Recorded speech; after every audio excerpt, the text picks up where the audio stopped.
Olá, olá a todos os amigos do canal Demis Viana Mundo Secreto, para mais uma edição especial. Então, meus amigos, vamos falar um pouquinho sobre a escalada da batalha na Terra Prometida, algumas notícias de geopolítica, sobre o Netanyahu, que fez um post no X e apagou o post numa reação totalmente patética.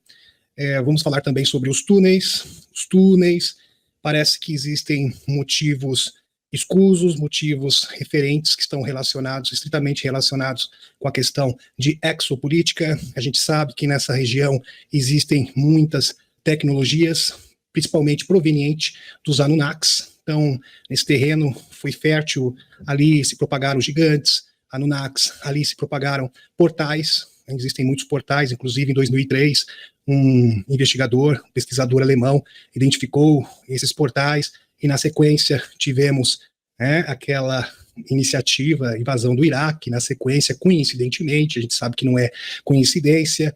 Então existem muitas curiosidades, muitas coisas obscuras, vamos colocar assim, coisas obscuras, tecnologias escondidas nesta região, e a gente vai elucidar esta questão nesta noite. Tem também informação da Helena Danã, que tem o seu jornal galáctico semanal. Vamos apresentar os principais tópicos. Uma das notícias mais assim marcantes da Helena com relação às sementes estelares provenientes da aliança de Zacara, seria as duas últimas ondas de sementes estelares para finalizar a questão do planeta Terra. Então, nós teremos ainda duas ondas de sementes estelares provenientes de Órion. A grande maioria das sementes estelares são de Órion, do Conselho dos Cinco.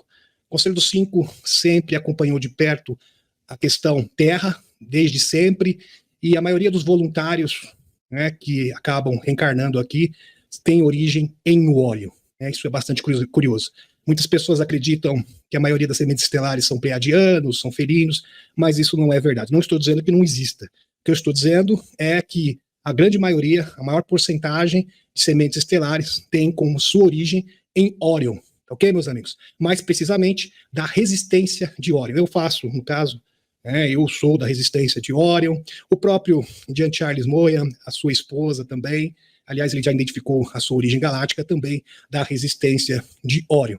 E as raças de Órion a gente já conhece, Existem alguns reptilianos benevolentes, existem os Orella, os Emeter, que tem característica de Grey, apesar de ser uma raça totalmente diferente, os Zegaroth, que é o caso do Anax, o Anax, que é um dos mentores, vamos colocar dessa forma, da própria Helena Danã. Então, os Redan já têm uma característica mais humana, mas, no geral, os seres de Órion não têm características humanas. Tá ok, meus amigos? Eu vou trazer esse tópico aqui, que é bem interessante, meus amigos.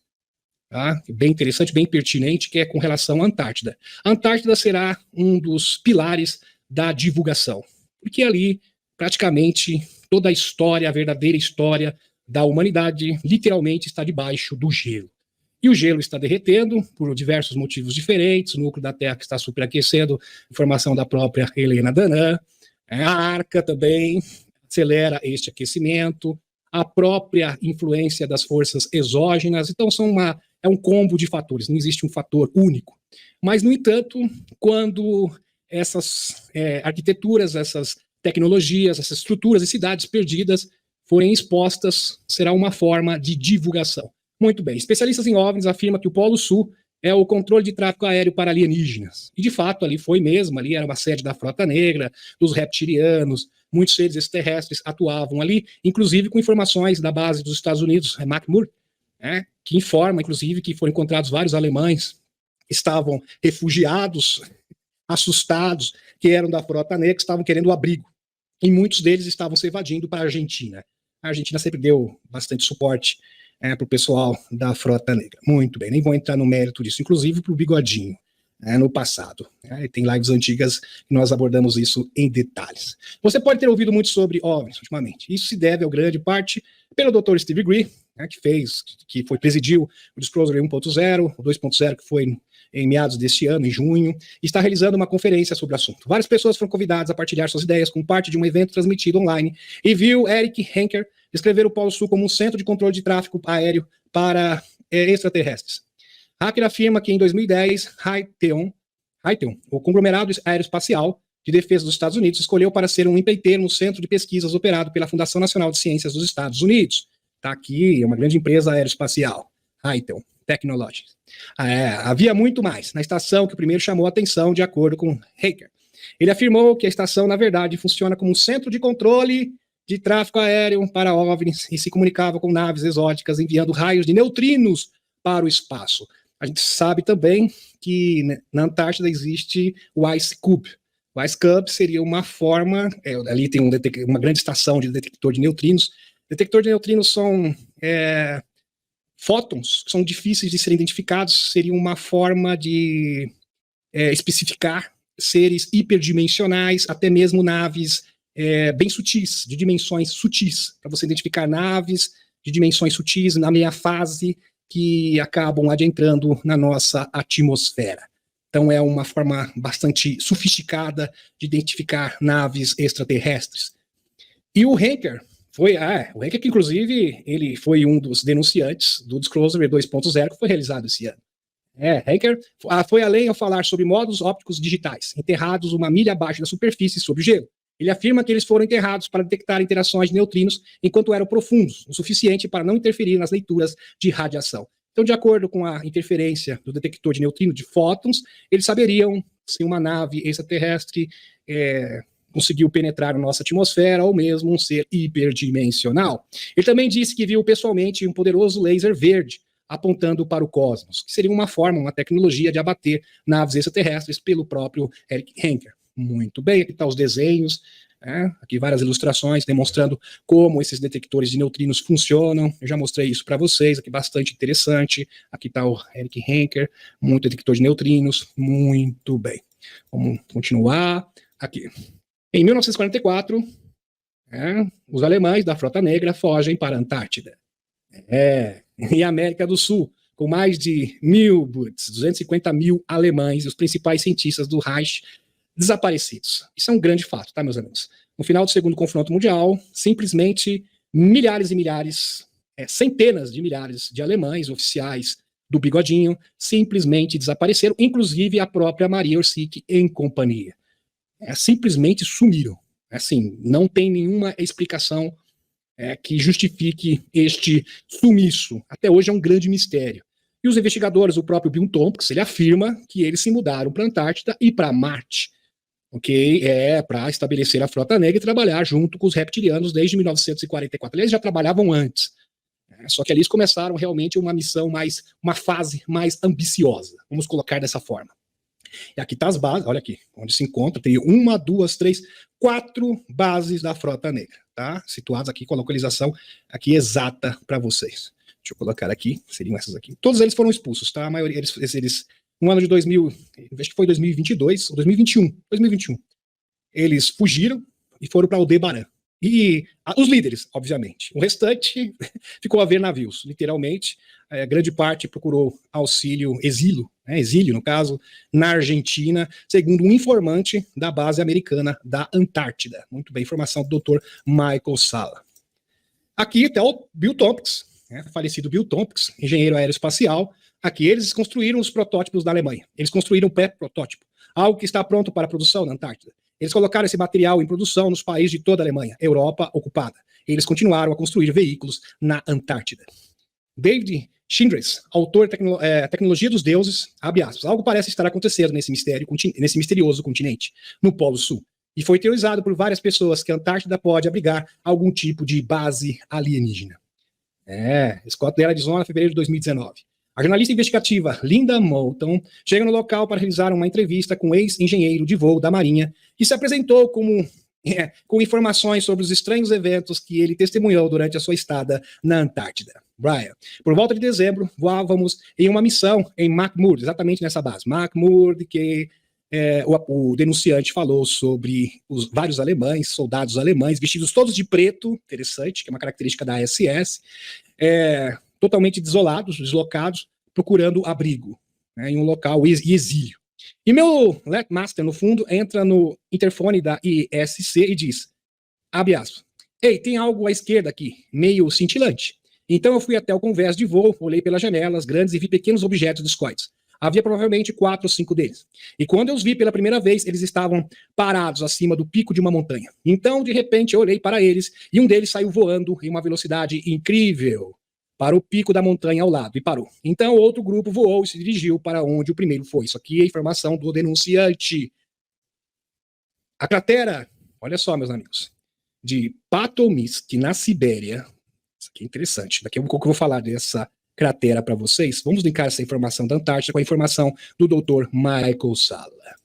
A Antártida é uma terra prestes a ser revelada por seus segredos bem guardados e antigos mistérios ocultos. Em 1955, com o resultado de um acordo secreto alcançado entre a administração Eisenhower e um grupo dissidente alemão na Antártida, ou seja, a própria Frota Negra. Por que um grupo dissidente alemão? É bom frisar aqui, meus amigos, que o Bigodinho sofreu mais de 40 atentados. É só ver o filme Operação Valquíria, por exemplo, que sofreu mais de 40 atentados. Todos eles orquestrados pelos dissidentes, por esse grupo dissidente, esse grupo separatista alemão, que formou a Frota Negra no espaço, que era o do Serviço Secreto Espacial Alemão. Um programa espacial corporativo transnacional começou a seguir. A infusão secreta de pessoas e recursos de empreiteiros militares americanos na Antártida permitiu que este programa corporativo transnacional crescesse continuamente até se tornar uma grande potência espacial, revelou o Dr. Michael Salla.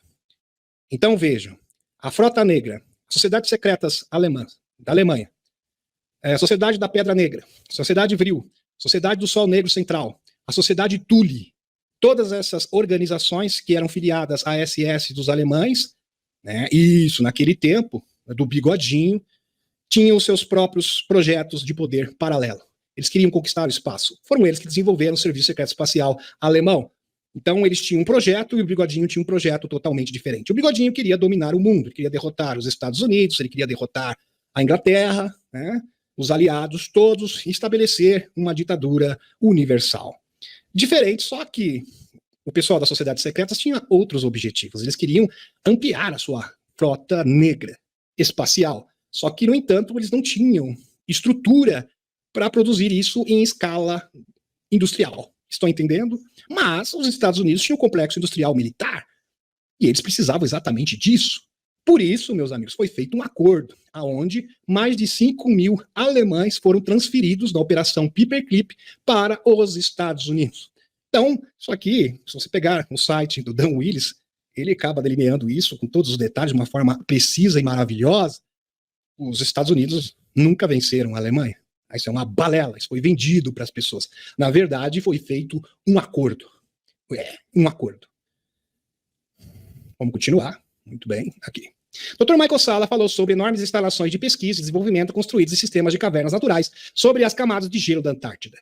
Então nós estamos, quando o Putin, tem pessoas que não entendem, quando o Putin fala, dos amigos, nós estamos lutando com os amigos do Bigodinho na Usântia, porque existem muitos amigos do Bigodinho, né, ou Bigodinhos, nos Estados Unidos, na Europa, meus amigos, ele está se referindo à Frota Negra. Muito bem. Dr. Salla investigou alegações de muitos dos programas confidenciais realizados lá, infringe o Tratado da Antártida de 1961. Dr. Salla expôs as empresas envolvidas nesses programas e como a verdade é escondida dos acionistas das empresas. Interessante isso. E esses acordos da Antártida, da exploração da Antártida, surgiram exatamente depois do segundo confronto mundial. Bem interessante, uma coincidência impressionante. Interessante mesmo. E o Dr. Salla expôs as empresas envolvidas nesse programa como uma verdade escondida dos acionistas das empresas. Ele também abordou segredos da Antártida, que estão sendo lentamente revelados pelo aumento da atividade vulcânica, que está derretendo enormes plataformas de gelo. Não só o aumento da atividade vulcânica, mas como outros fatores, como que apresentei para vocês no início dessa explanação. Expondo artefatos antigos e naves espaciais extraterrestres acidentadas, que inclusive já são vistas no Google Earth. Eles não conseguem mais esconder. Cavernas da Antártida escondem um segredo sobrenatural. Em seu livro, A História Oculta da Antártida, livro do Dr. Michael Salla, Fundamentos Corporativos de Programas Espaciais Secretos, o Dr. Salla revelou muitos fatos surpreendentes e ocultos sobre a Antártida. A Antártida é uma terra prestes a ser revelada pelos seus segredos bem guardados e antigos mistérios escondidos. Em 1955, como resultado de um acordo secreto alcançado entre a administração Eisenhower e um grupo dissidente alemão da Antártida, esse acordo foi feito pelas costas, assim como o acordo dos Nebo, pelos Majestic 12, um programa espacial corporativo transnacional começou a surgir. A infusão secreta do pessoal e recursos militares dos Estados Unidos na Antártida permitiu que esse programa corporativo transnacional crescesse continuamente até se tornar uma grande potência espacial, eventualmente ultrapassando e eclipsando os programas espaciais secretos geridos pela Marinha e pela Força Aérea dos Estados Unidos, bem como o espaço classificado e programas de outras nações. Ou seja, para sustentar este acordo, eles tornaram a Frota Negra super avançada. Aliás, tão avançada que superou todos os outros países. Depois eles se arrependeram, tá, meus amigos? Mas aí já foi tarde demais. Isso me leva à descoberta de uma grande anomalia, meus amigos. Existe uma grande anomalia lá na Antártida, próximo do Lago Vostok. 4 de fevereiro de 2001, o tamanho da anomalia era de 175 quilômetros. 75 quilômetros de anomalia eletromagnética, que não tem explicação. De acordo com as medições científicas, os pesquisadores veteranos da NASA, Richard Conrad e Mike Barra, eu já falei dele aqui na live, desses dois grandes pesquisadores, logo depois propuseram que a anomalia pode de fato ser uma cidade enterrada. Sim, porque existe uma arca exatamente aí. E a anomalia é resultado da ação da arca. E é bom salientar aqui que o próprio JP informou que aonde tem arca, existem cidades. No Triângulo das Bermudas é um ótimo exemplo, existem 2 cidades. 2 cidades próximas das arcas. Impressionante. Não deve ser diferente na arca aqui do Lago Vostok, né? Principalmente aquelas que estão submersas. Maravilhoso. Lago Vostok, de 9 de março de 2022. A civilização que deixou a tecnologia sobre o gelo derretido da Antártida não era de Nataro. Presta atenção nessa informação. Galáxia da Via Láctea. Houve tempos antigos em que o clima desse planeta era diferente, quando os polos magnéticos estavam localizados em lugares diferentes. E a gente sabe que de tempos em tempos os polos magnéticos se alteram. A Terra era verde e fértil, onde agora é a Antártida. O clima era quente. Imagine, a Antártida, em tempos imemoráveis, tinha um clima parecido com o do Brasil. Clima tropical. Ali instalou uma importante colônia. Eles eram os Pautal. Eles viviam em paz. Os Pautal que são semeadores, fazem parte dos semeadores. Eles viviam em paz e prosperidade. Foi uma grande civilização relatada em seus contos antigos como um continente perdido. Na verdade, nunca foi perdido, mas esquecido sob o gelo por uma razão. Eles deixaram presentes grandes estruturas na teia subterrânea de cavernas esquecidas. As estruturas sobre o Lago Vostok eram conhecidas há muito tempo pelos seus cientistas que trabalhavam nos programas secretos. E é bom frisar também, lembrar aqui, meus amigos, que o Lago Vostok está sob jurisdição da Rússia, do Putin, e tem controle total sobre o Lago Vostok, por conseguinte, dessas mesmas tecnologias e da arca do Lago Vostok. Torran parece estar descrevendo uma civilização antiga como a Atlântida. Rumores dizem que ele está enterrada sob as camadas de gelo, após as últimas mudanças cataclísmicas da Terra terem ocorrido há 11.600 anos atrás. O livro dos pesquisadores Henry Frank e Rose Frank, aqui, Atlantis, tá? Aqui está o nome e as referências para vocês, apresenta evidências convincentes para tal afirmação. Espetacular. Torran continua com a sua atualização. Não apenas a Aliança da Terra e a Aliança Nataro sabiam disso, mas também o inimigo. O Sicár invadiu e tomou o lugar, sob Vostok, na esperança de cifrar os códigos dessa tecnologia. Não é à toa que, orientados pelos Sicár, os reptilianos, eles orientaram o pessoal da Frota Negra, dos alemães dissidentes. Olha, eu acho um local ideal para vocês estabelecerem a sua base operacional na Antártida. Por quê? Eles precisavam dos alemães para acessar essas tecnologias. Só que, para nossa alegria, tudo foi em vão, porque eles não tinham o quê? O DNA certo e a frequência certa. Então, essas tecnologias, essas arcas, são salvaguardadas pela chave. Então, você tem que ter uma chave. E que é essa chave? A frequência do amor. Eles não têm isso mesmo. E também não têm o quê? A genética correta. Mesmo que eles tivessem a genética correta de alguém, né, que fosse uma chave viva, assim como de Charles Moya, eles jamais teriam a frequência correta. E eles nunca conseguiram pôr as suas mãos nessas tecnologias incríveis. Para ajudar a descriptografar essa tecnologia, você estava pensando que eles aceitavam colônias humanas na Antártida sem motivo? O que você acha que eles estavam recebendo em troca de tecnologia e brinquedinhos? Daniel Sicard sabiam que o DNA era a chave para ativar essas estruturas de poder. Mas mesmo que eles procurassem encontrar os códigos de frequência DNA corretos, eles nunca conseguiriam ativar essas estruturas.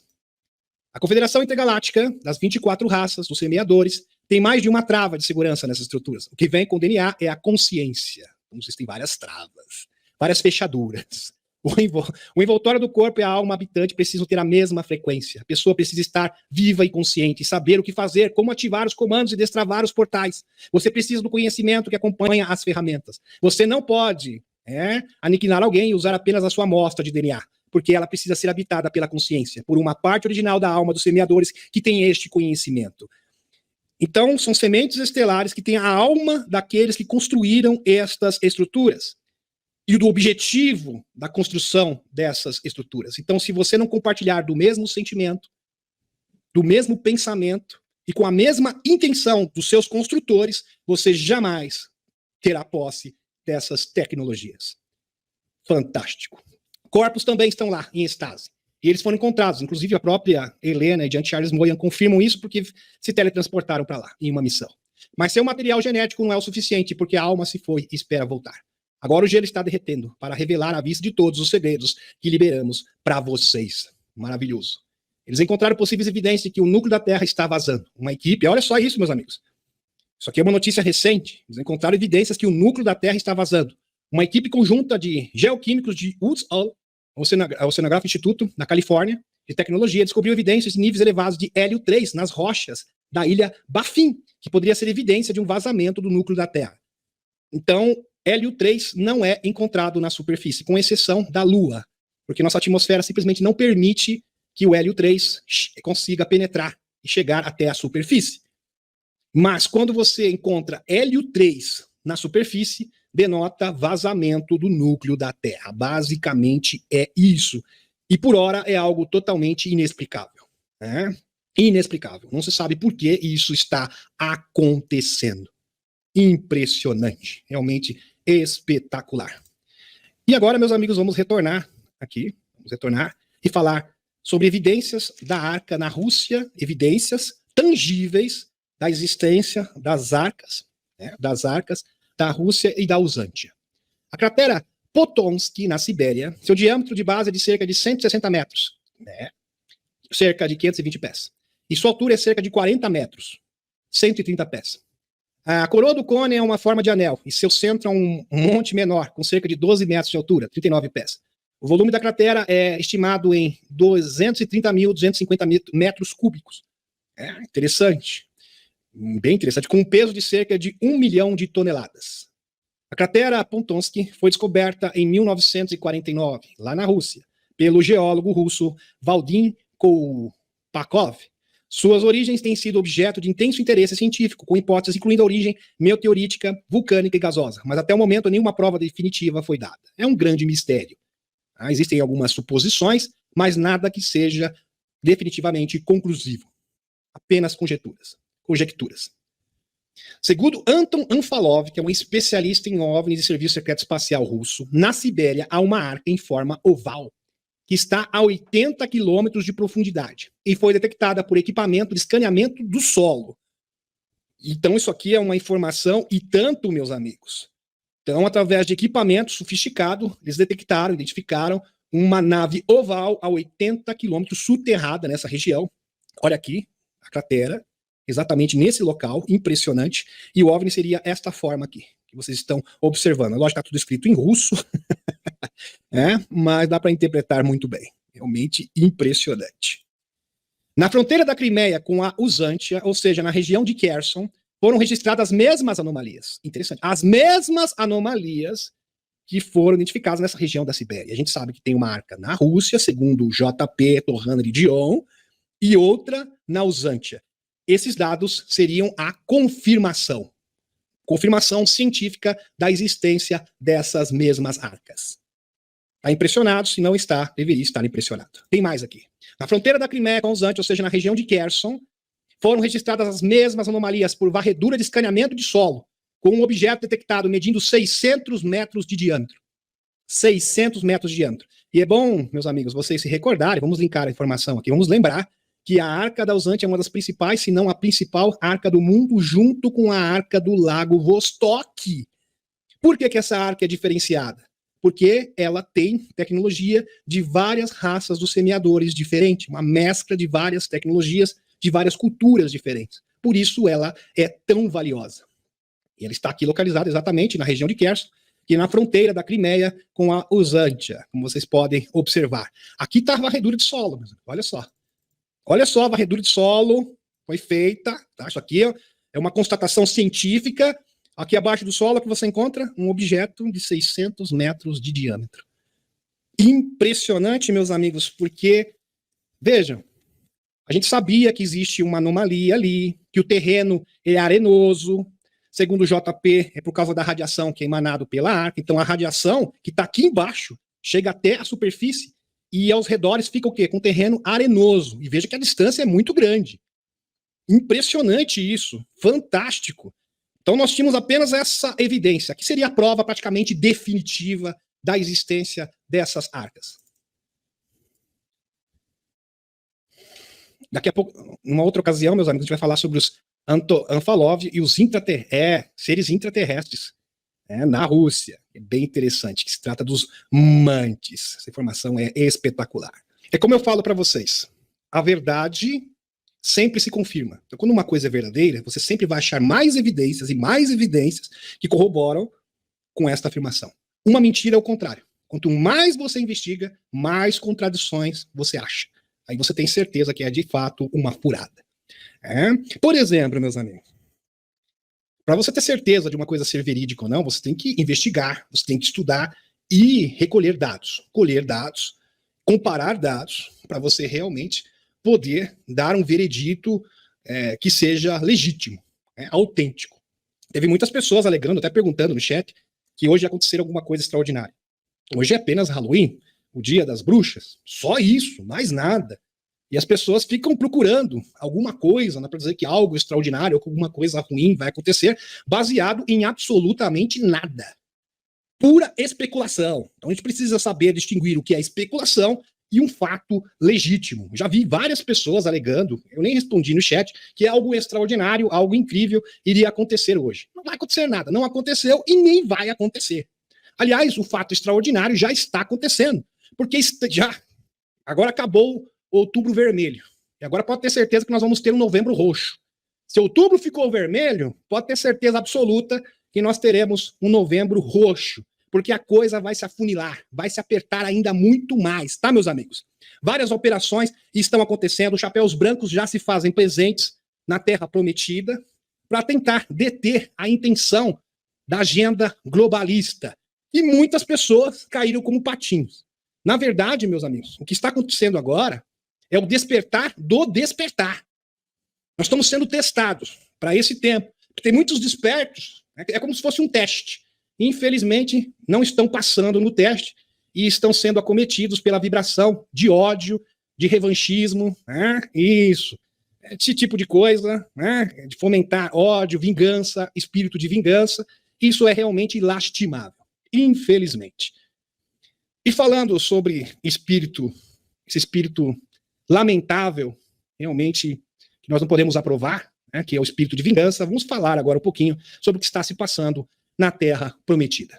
O Natinho aqui apaga seu post escandaloso em rede social e pede desculpas.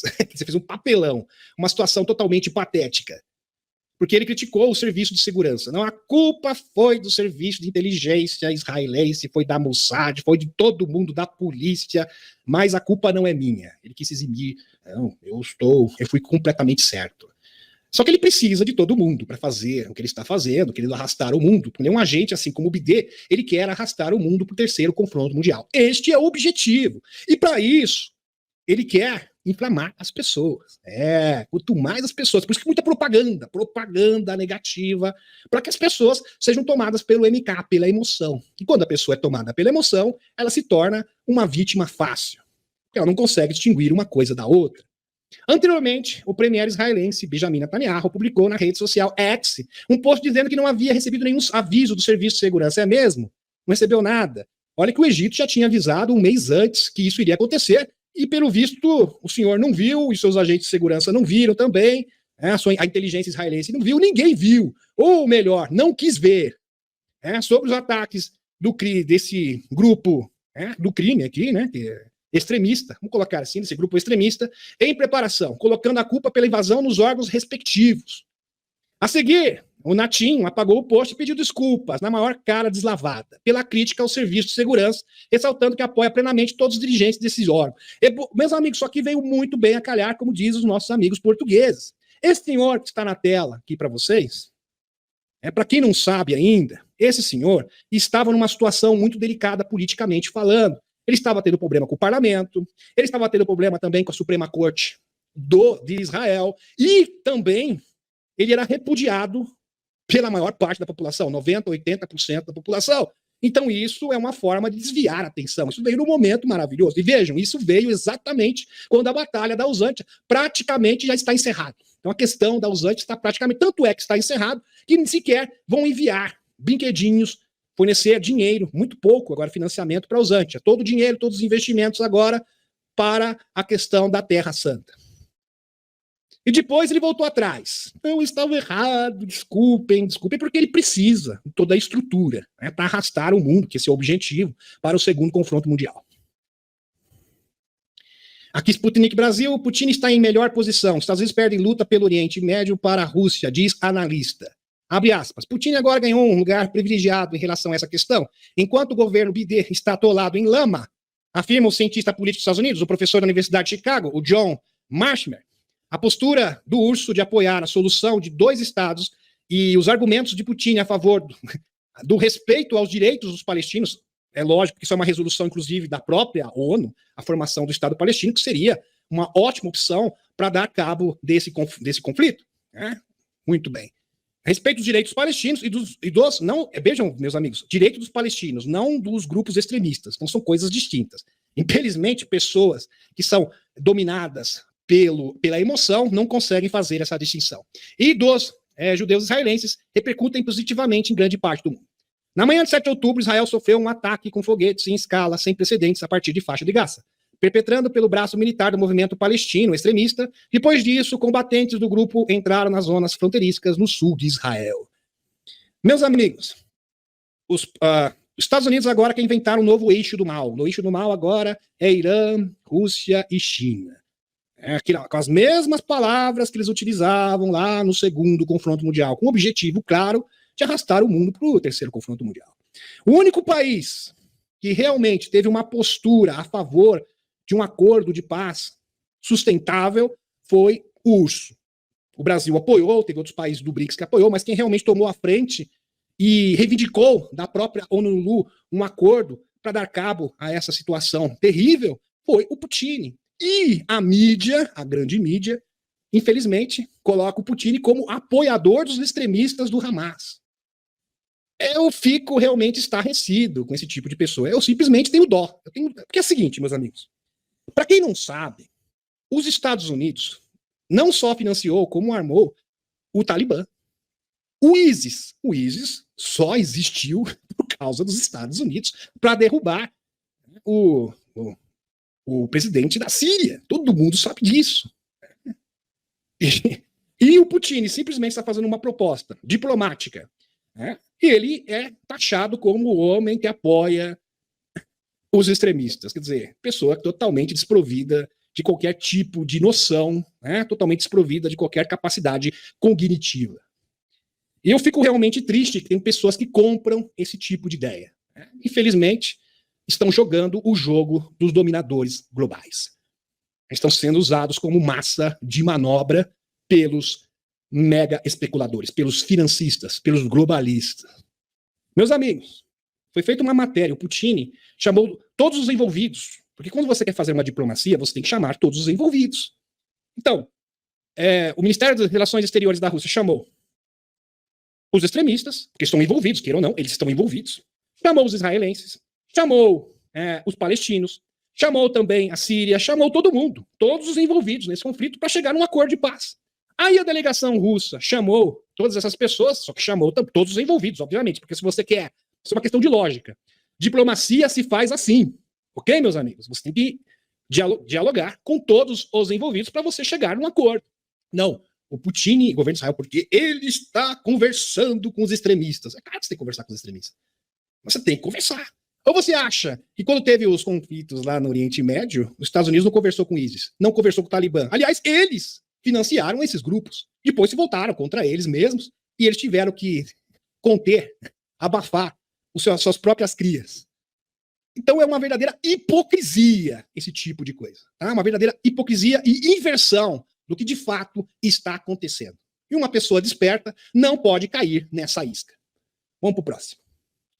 Em sua intervenção durante o 10º Fórum de Segurança de Xinjiang, da China, o ministro da Defesa russo disse que a aliança indivisível que a OTAN está tentando impor viola o princípio de segurança nacional. Ele apontou que o envolvimento direto de potências que tem brinquedinhos no confronto amplia o risco estratégico e que circulam nossos amigos de pessoas com ideias parecidas que não querem ser arrastadas para a agenda de confronto imposta pelo Ocidente coletivo está crescendo estavelmente. Aqui, o posto do Sergei Shoigu, aqui, russo. Após orquestrar uma intensa crise na Europa, o Ocidente está agora considerando poder espalhá-la na região da Ásia-Pacífico, e que é pior, em várias direções. Eles são os verdadeiros promotores do caos. E olha aqui, meus amigos, o amorzinho, pessoas realmente amigáveis, que querem a paz. Olha só isso aqui. Nada a ver com os extremistas. Não tem nada a ver com os extremistas. Os extremistas simplesmente estão sendo usados. Não estou dizendo que eles são boas pessoas, pelo contrário, são doidos. E você usa o próprio sistema de crenças para você ter o quê? Para você ter um louco, um maluco, para você conseguir ser o estopim, para você manipular, para atingir os seus objetivos.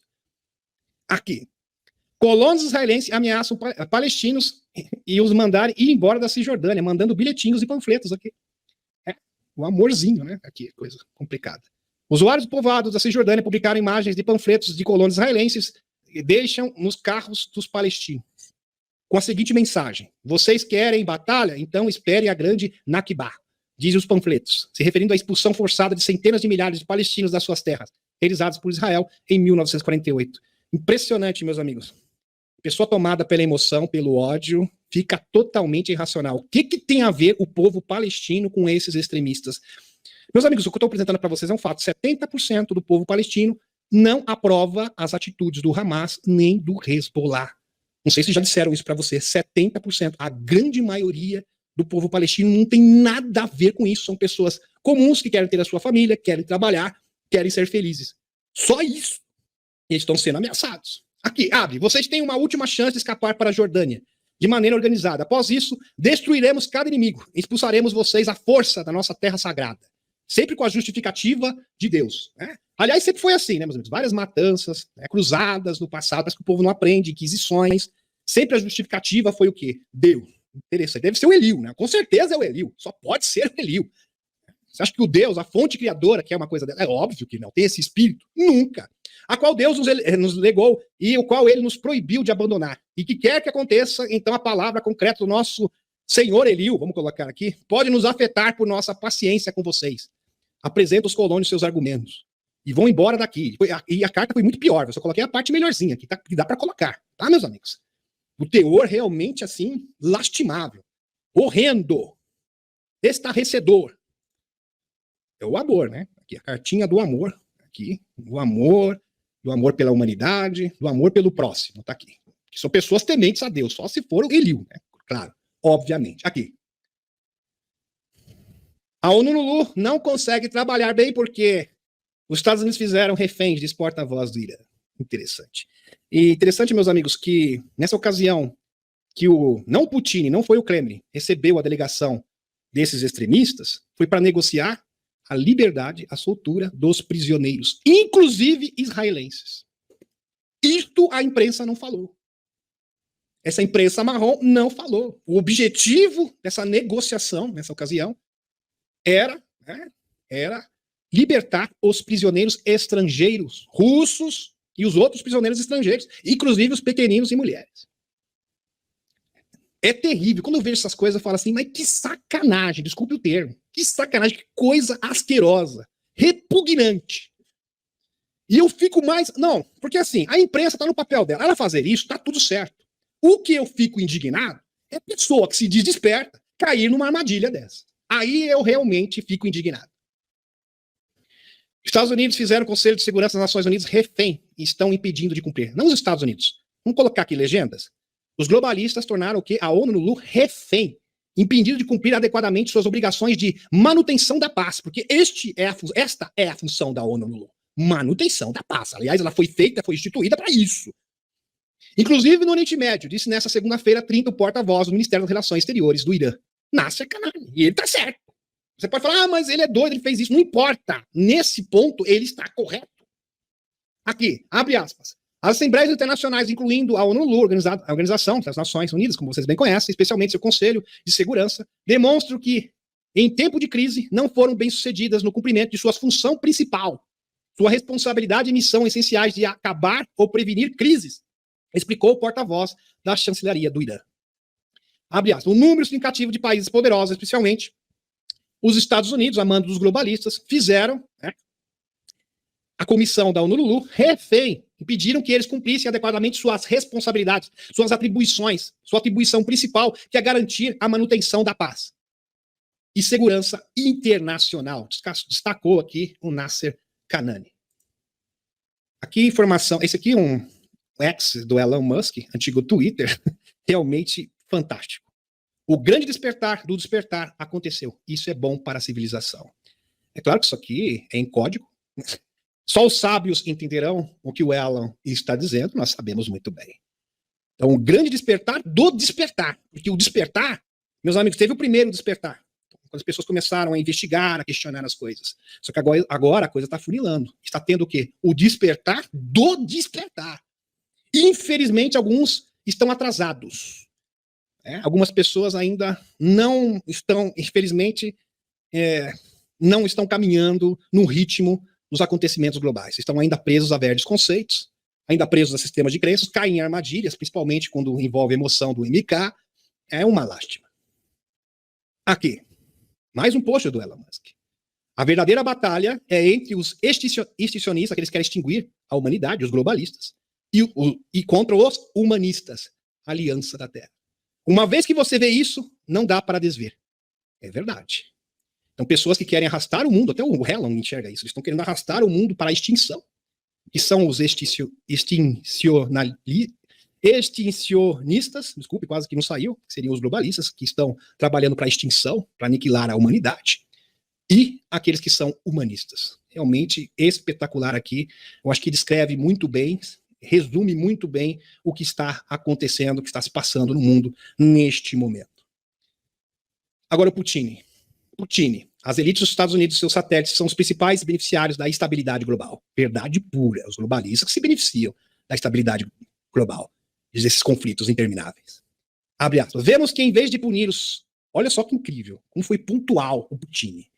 Vemos que em vez de punir os agentes do terror, que é o correto, porque ninguém está aqui, meus amigos, por favor, eximindo de culpa esses agentes do terror, esses extremistas que têm que responder por isso e têm que pagar pelos seus atos, obviamente. E é exatamente isso que o Putin está dizendo.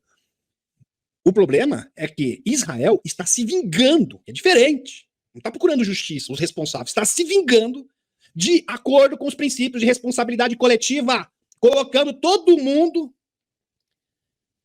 no mesmo balde. Vocês estão entendendo, meus amigos? Na mesma caixa. Ou seja, estou colocando a dona de casa, o trabalhador, junto com o terrorista. Coloca na mesma... faz a mesma, coloca na mesma caixa, ou seja, identifica como sendo a mesma coisa. Isso tá errado. É claro, é óbvio. Acho que tem que ter uma pessoa, parece que tem que ter uma pessoa, né, com sanidade mental para dizer o óbvio, porque ninguém quer dizer.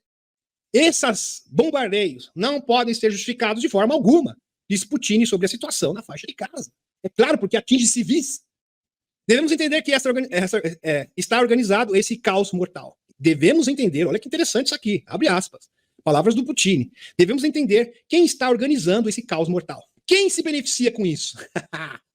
Os Estados Unidos aqui, ele colocou, mas é claro que são os globalistas, tá, meus amigos? É claro que os Estados Unidos é instrumentalizado para isso. E seus satélites, os seus puxadinhos, né? Pois é. São os principais beneficiários da instabilidade global, continuou o presidente do URSS. Rússia questiona os Estados Unidos, acho que é o Sputnik Brasil, panorama internacional. Rússia questiona os Estados Unidos na ONU sobre posição contrária ao cessar-fogo em Gaza, mas fica sem resposta. Simplesmente o porta-voz aqui, o Vasily Nebenzia, ouviu um silêncio sepulcral de todos os representantes da ONU. Meus amigos, isso aqui foi algo e tanto, muito significativo. O Vasily Nebenzia, representante da Rússia na ONU, perguntou ao diplomata dos Estados Unidos. Ele se levantou, eu quero ter a palavra, eu quero fazer uma pergunta para vocês, para os americanos. Eu gostaria de uma resposta. E ele ficou sem resposta. Por que Washington, o diplomata, por que de Washington ser contra uma resolução de cessar fogo em Gaza? Por quê? Por que vocês não querem que esse conflito termine? Pergunta ficou sem resposta. Durante uma reunião do Conselho de Segurança, na segunda-feira, o diplomata russo questionou. Segunda-feira, ontem. Abre aspas, aconteceu ontem. Abre aspas. Explique, por favor, explique, justifique por que vocês, americanos, são contra o cessar-fogo.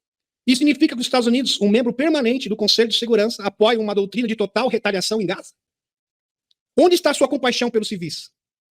E qual é expressa de forma tão eloquente em todas as reuniões do Conselho sobre a Usantia? Mas por que vocês não têm essa mesma postura com relação à Usantia, aos civis lá da Usantia? 2 pesos, 2 medidas? Ou será que vocês são hipócritas mesmo? É isso considerando que as vidas dos civis da Usantia não estão nem de perto expostas às mesmas ameaças. E é verdade, meus amigos. Isso é verdade. Então, lá na Usantia, a todo momento, os Estados Unidos chegavam, não, porque os civis estão sendo atacados, porque temos que controlar, nós temos que preservar os civis. E a Rússia sempre cumprindo essas exigências, porque isso faz parte do acordo internacional humanitário. São as regras, inclusive de guerras, porque na guerra também existem regras, para quem não sabe, que deveriam ser cumpridas, de acordos internacionais. Agora, em Gaza é muito pior, não tem nem comparação. Os civis estão completamente expostos, aí não tem problema nenhum. Vamos executar todo mundo? É isso que vocês vão fazer? Pois é. Isso considerando que todas as vidas civis da Usantia não estão nem de perto expostas às mesmas ameaças que dos palestinos em Gaza. Ele abrindo a mão querendo fazer uma pergunta. Por favor, quero fazer uma pergunta. Abre aspas. Ou vocês, Estados Unidos, pensam somente naqueles que se encontram no continente europeu. Quer dizer, a vida do europeu é mais importante que a vida do palestino. Para mim, todas as vidas humanas são importantes. As vidas palestinas não preocupam ninguém em Washington. Nebenziar se dirigiu às delegações do Ocidente ali presentes com os mesmos questionamentos. Elas se abstiveram vergonhosamente na votação de todos os projetos de resolução que defendiam um cessar-fogo e ele simplesmente não recebeu resposta nenhuma. Eles se calaram vergonhosamente. É triste isso. É triste. Aí vem narrativa, aquelas narrativas, tentando demonizar o urso, como você parece sempre fazer desde o tempo da Usantia, né? Complicado. Quem quer a paz hoje, meus amigos, tem gente me criticando. Quem quer a paz é porque é do mal. Aqueles que querem se vingar, querem se matar, desculpe o termo, esses são do bem. Isso é uma total inversão. E se a pessoa enxerga dessa forma, infelizmente está sendo controlada pelo MK. Aliás, não tem como não chegar a outra conclusão. Tá? Essa que é a verdade. Chegamos num mundo tão absurdo, que você se reúne com uma delegação extremista para negociar a libertação dos reféns. Não, porque você está apoiando, você está conversando com eles, não pode. Meu pai. Amigos, um policial. Agora, isso aqui é estarrecedor. Deixa eu voltar a espaçonar. Um mero policial. Vamos supor que tem um refém num prédio. Ele vai negociar com quem, poxa? Ele tem que negociar com o criminoso, com o bandido. É sempre esse. Aliás, esse é o protocolo para você chegar a uma solução. Para que ninguém possa ser ferido. Aliás, para preservar a vida dos próprios bandidos e dos reféns. Todo mundo sabe disso, poxa. Aí, o Putin vai se reunir. Aliás, ele não se reuniu só com a delegação do Hamas. Eles se reuniram também com a delegação de Israel, do Egito, de todos os envolvidos. Porque é assim que se faz diplomacia. Diplomacia se faz assim. Você tem que ouvir todos os envolvidos. Ah, não, porque você está chancelando esse grupo extremista. Aí não dá. Aí, sinceramente, não dá nem para conversar. Vamos ser sinceros aqui. Atualização do JP 23/10/2023. Meus amigos, eu vou ter que fazer uma live. Vamos ver se um dia eu consigo fazer uma live, apesar que esses 2 finais de semana vai ser impossível por causa do webinário. Falando sobre os túneis, porque é um assunto muito extenso. Eu vou ter que ficar uma live inteira, talvez 2, só falando sobre isso. Atualização do JP. Sabe o que acontece? Eu vou falar sobre geopolítica. Eu vou falar sobre notícias de exopolítica. Aí não sobra tempo, porque isso aí é temático e é muitos detalhes. Eu gosto de detalhes. Muito bem, vamos lá. Atualização do JP 23/10/2023. JP recebeu uma mensagem, como se fosse assim, desse jeito aqui. Que tem no celular, que parece o jogo da velha. Como se fosse o jogo da velha, pelo celular. Vou até colocar aqui para vocês, assim, tá? Como se fosse o jogo da velha. Espero que vocês estejam. Acho que dá para enxergar daí, né? Como se fosse o jogo da velha aqui. Muito bem, pelo celular. E quando isso acontece, meus amigos, quando ele recebe essa mensagem em forma de jogo da velha, é porque serão designados para uma nova missão. Então ele já ficou lá. Recebeu uma mensagem do celular. o jogo da velha, aí eles já ficam prontos. Eles já ficam de prontidão, porque eles vão ser chamados na sequência, em menos de 24 horas, para uma missão secreta, uma missão classificada. JP acordou às 4h30 da manhã, bem cedo mesmo. Vestiu-se de preto e partiu para o ponto de encontro. Com o seu veículo. Dessa vez ele não foi de van, não foi de helicóptero, ele foi com seu próprio carro, com seu próprio veículo particular.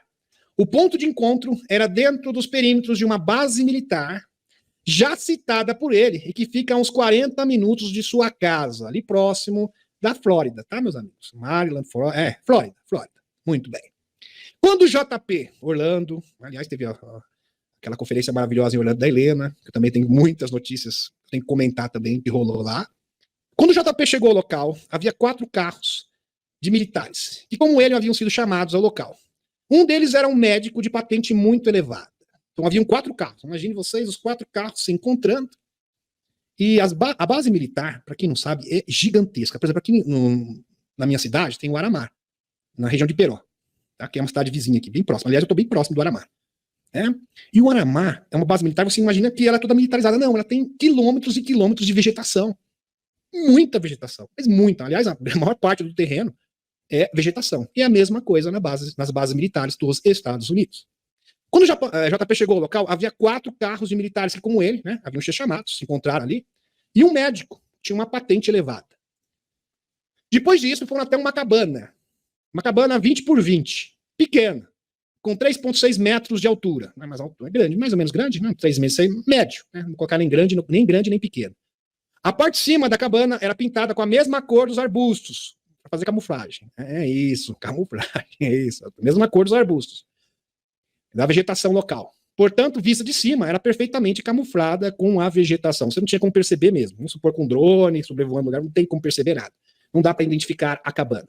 Ela passa totalmente imperceptível. Então eles encontraram nessa cabana e lá dentro havia 2 portas, como portas de elevador. Dentro da cabana, um elevador, exatamente como está nessa gravura aqui, tá, meus amigos? Aqui, ó, interessante. 2 portas de elevador dentro de uma cabana perfeitamente camuflada. 4 oficiais, JP, mais 3 oficiais, e um médico com patente superior. O médico conhecia esse local, ou seja, o médico já esteve nesse local antes, diferente dos demais membros da missão. E o médico conhecia esse local detalhadamente. Provavelmente, segundo o JP, ele já esteve nesse local mais de uma vez. E o elevador tinha 16 andares diferentes. Só que o elevador não vai para cima, tá, meus amigos? Ele vai para baixo. Diferente. Subterrâneo. 16 andares para baixo da terra. Um verdadeiro prédio, edifício. Aliás, o próprio Emily Smith fala desses edifícios, o Randy Klemer, vários denunciantes diferentes que estão situados em edifícios classificados, secretos, militares, do Serviço Secreto Espacial, que são todos subterrâneos, com vários andares. Esse aqui tem 16, o Emily Smith fala que da base de Kirtland tem mais de 32 andares para debaixo da terra. O elevador tinha 16 andares diferentes. E ao chegarem até o 16º andar, eles desceram para o subsolo, até o 16º nível. E quando chegaram lá, foram abordados por soldados sem identificação. Então todos os soldados não tinham qualquer tipo de identificação, não tinham crachá nenhum, não tinha nome. Porque não é muito comum, né, na farda militar, não só do Brasil, nos Estados Unidos, ter o nome de identificação. Que pediram as credenciais de todos eles, né, cara crachá, né? Identificaram as digitais, escanearam o quê? Os olhos da equipe. Então verificaram a documentação, a credencial de todos os 4 membros da missão, digitais, escanearam as digitais, e os olhos. Veja que é bastante rígido. Sistema de segurança. Todos obtiveram acesso para prosseguir, sem demais problemas. Nesse local havia várias salas com computadores, meus amigos. Parecia uma loja de departamentos. Vários computadores, como se fosse escritório. Sabe aqueles escritórios com vários departamentos, né, diferentes. Aproximadamente 18 salas, com computadores e pessoas trabalhando. Aproximadamente. Até que chegaram a um hangar com 3 discos voadores.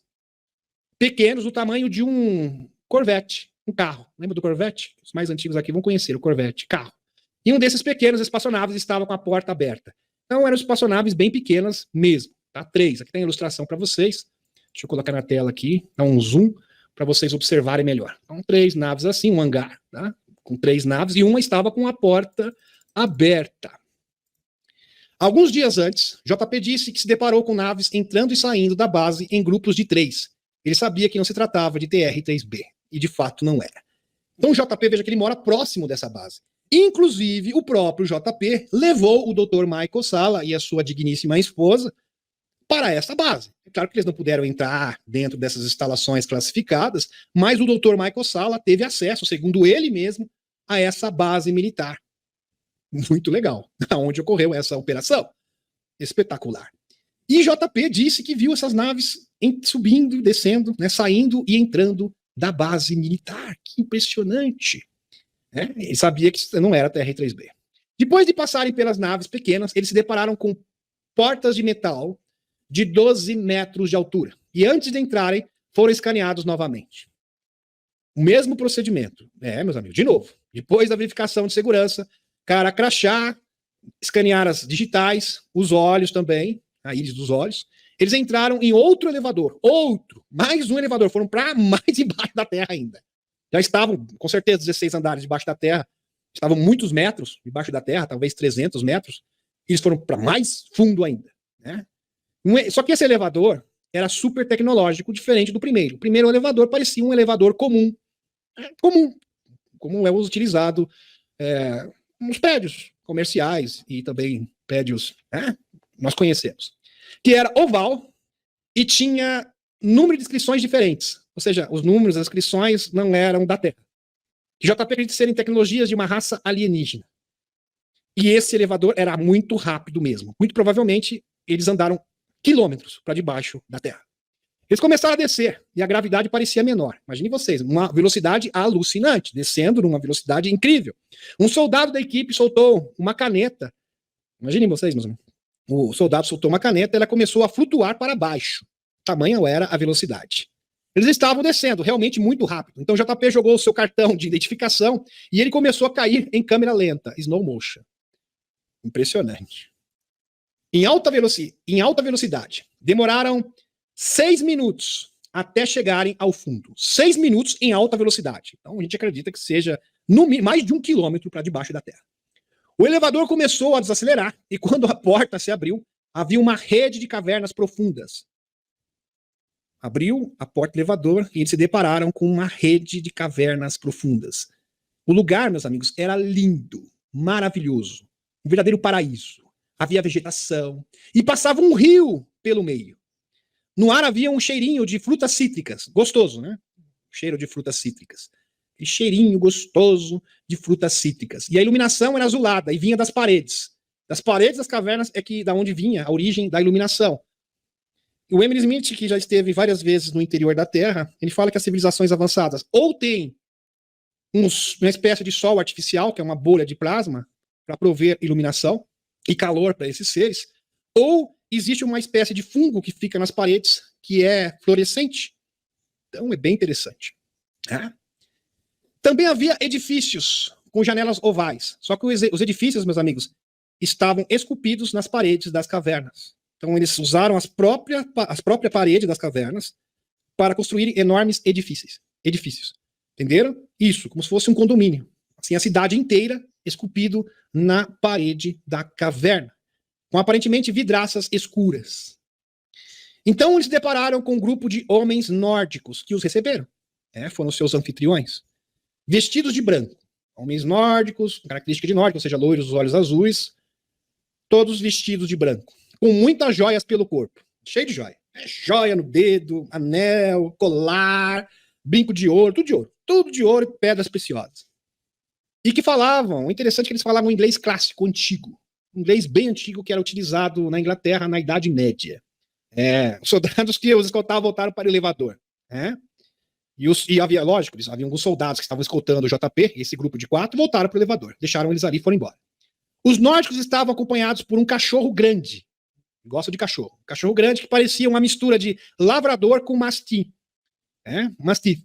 Com 1,80 m de altura. 1,80 m de altura, só que 1,80 m, meus amigos, é de 4, tá? Não é de pé. Cachorro gigante. Realmente muito grande. E os olhos eram brancos. Um cachorrão mesmo. Cão de guarda de verdade. Esse é o verdadeiro cão de guarda. O médico entrou com um dos nórdicos no prédio. Então, foram acompanhando eles, cheio de joia para tudo que é lado, colar para tudo que é lado, anel no dedo, tudo de ouro, brinco de ouro. tudo você possa imaginar, tudo de ouro, cheio, mas assim, lotado de joias. O médico entrou com um dos nórdicos no prédio. Lembra que tinha um médico de patente elevada junto com a equipe. E voltou com livros metálicos. Vários livros metálicos. Que quando abertos, dependendo da iluminação e do ângulo, via-se que as letras mudavam, assim como os hieróglifos das arcas vistas por JP, que tinha uma reação semelhante, como se fosse 3D. Dependendo do ângulo e da iluminação, as letras mudavam. Em outras palavras, seriam isso. E é uma característica também das arcas. Então, dependendo do ângulo que você vê e da iluminação que você coloca, a informação vai mudando. Então, tem uma frase, em cima dessa frase tem outra frase, uma terceira, uma quarta e uma quinta. Impressionante. Além dos livros, eles também receberam uma espécie de remédio, um elixir para a longevidade, para a vida longa, que eles levariam para a superfície. Os livros eram sobre a história de como este povo, a história da trajetória desse povo, de como eles chegaram ao interior da Terra. Então, este povo específico não são extraterrestres. São pessoas que outrora, em tempos imemoráveis, viviam na superfície e se mudaram para o interior da Terra. Muito provavelmente remanescentes da Atlântida. E os livros eram sobre a história de como eles chegaram ao interior da Terra e criaram aquela civilização. Os livros contam como essa raça foi auxiliada pelo povo formiga. Então, o povo formiga deu suporte para que esses seres pudessem se estabelecer. No início, com certeza teve grandes dificuldades, e o povo formiga deu esse suporte. E o povo formiga, meus amigos, são um dos povos, se não é o povo mais benevolente do planeta Terra.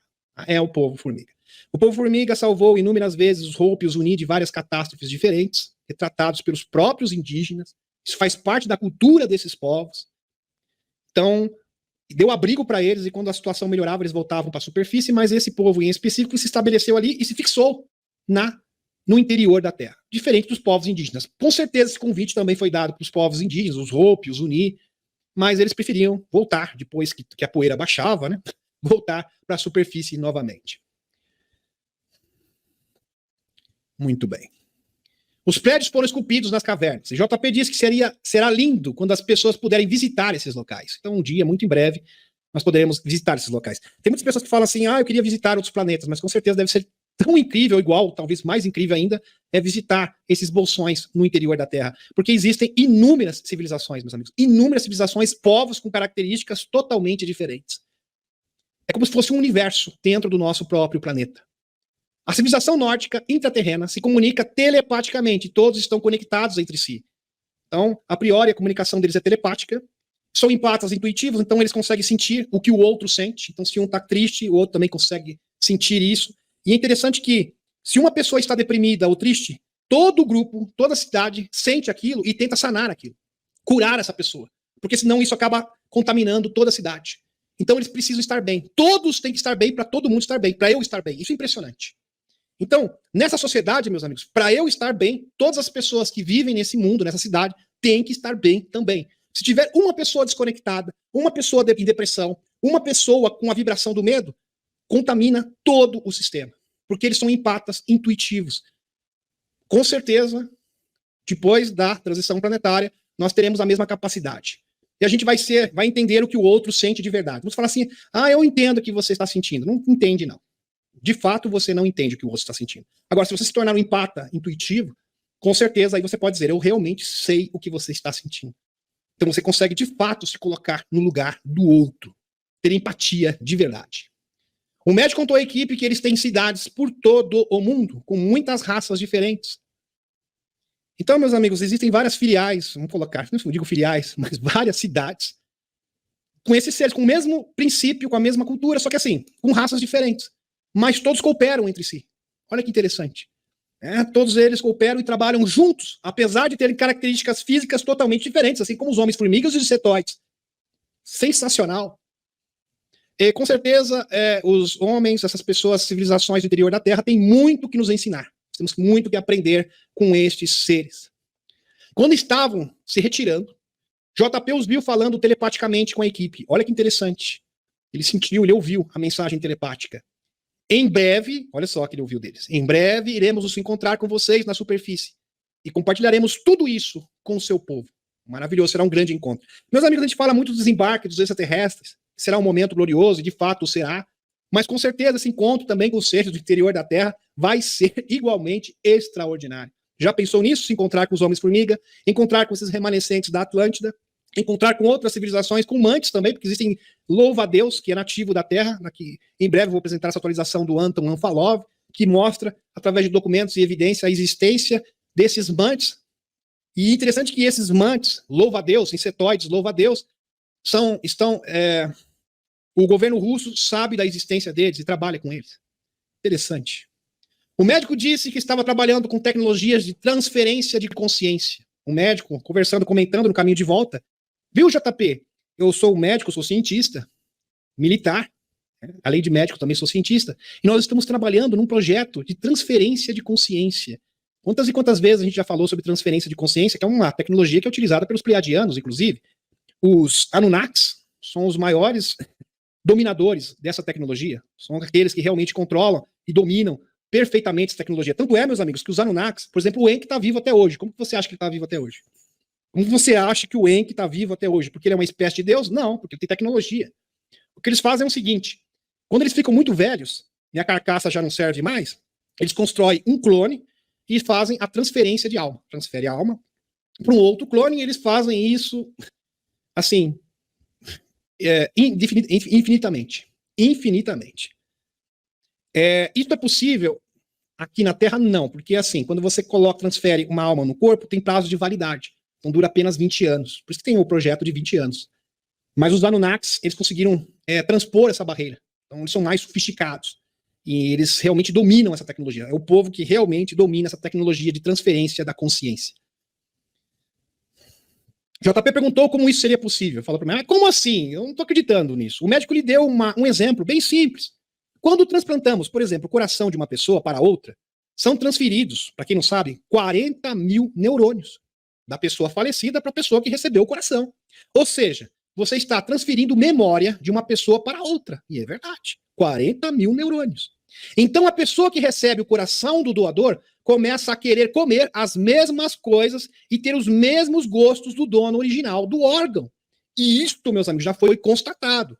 Então, pessoas transplantadas que receberam um coração de um doador, pode ser também um rim, começam a ter os mesmos gostos, gostar das mesmas comidas, por exemplo, se a pessoa gosta de sair mais, ele gosta de sair, de diversão, de esporte, se a pessoa é mais caseira, acaba ficando mais caseira, ela é influenciada pelos neurônios dessa pessoa que doou o órgão. E quando é o coração, tem ainda uma influência muito maior, porque você receberia 40 mil neurônios. JP conta que tiveram que passar pelos procedimentos de escanear as mãos e os olhos, tudo novamente, como se tivessem vindo de outro país. E, de fato, estavam vindo de outro país.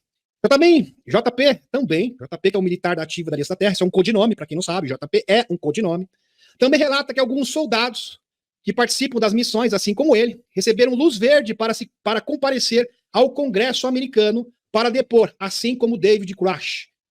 Então isso aqui é uma informação e tanto, tá, meus amigos? E tanto.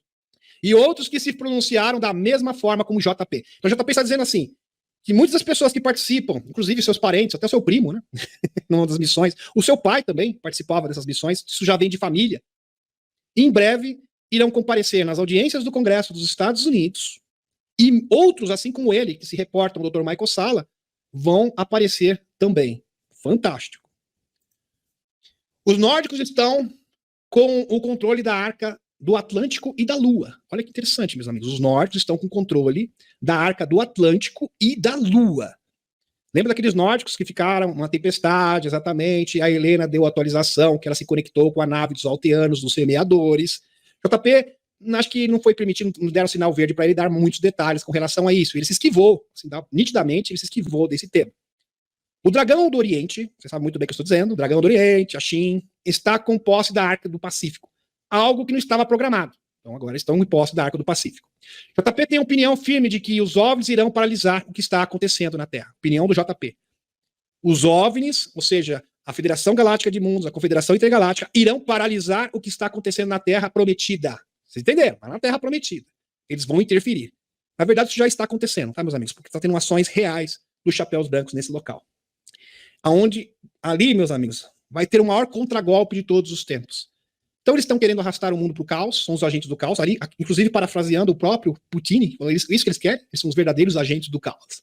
Eles querem arrastar o mundo para um terceiro confronto mundial, para tentar impedir a transição planetária. Mas eles não vão ser bem-sucedidos.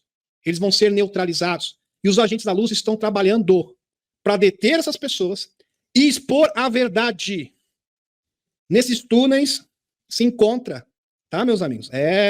O verdadeiro mentor de tudo isso, um dos responsáveis, e eles vão ser expostos, assim como as tecnologias, porque será uma forma não só de expor os trevosos, vamos colocar dessa forma, que estão envolvidos, mas também uma forma de revelar todas as tecnologias e a existência não só dos extraterrestres, mas também dos seres intraterrenos numa única tacada.